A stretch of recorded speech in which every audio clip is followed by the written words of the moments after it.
اکنون نزدیکتر بیا و گوش کن به ضربه های مضطرب عشق که پخش می شوند چون تام تام طبل سیاهان در هوی هوی قبیله اندیشه های من.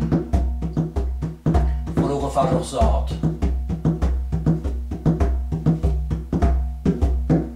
فریادهای سیمرغان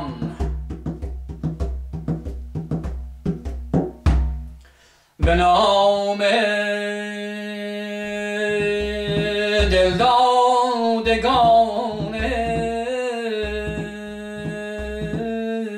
عشق آزادی،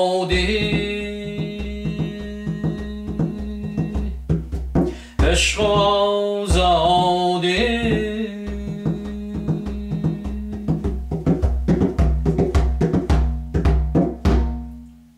ای ندای مرغ آزادی در طلوع عشق خون آگاهی، باز از مشرق جان بتابانی زان که تو میهن ماه رخشانی.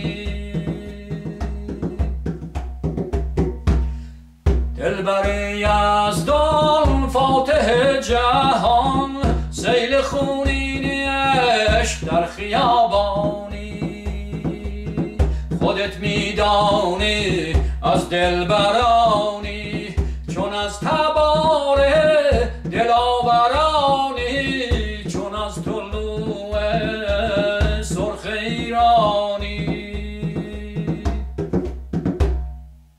چون از طلوع سرخ ایرانی.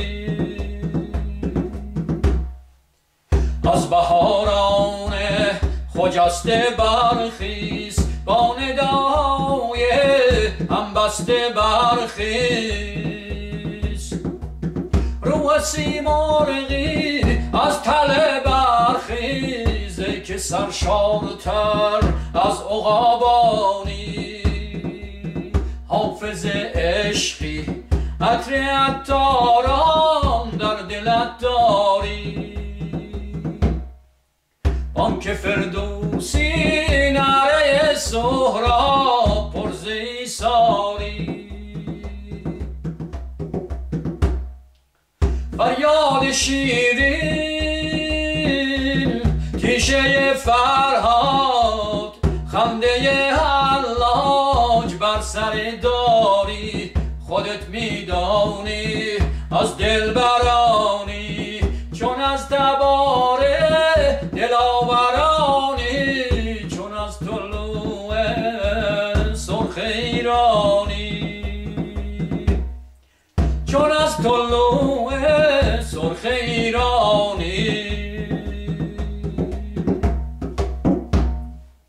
رقص مولوی طاقت قدوس، رقص مولوی طاقت قدوس، کمان آرش روح سیاوش در کوه آتش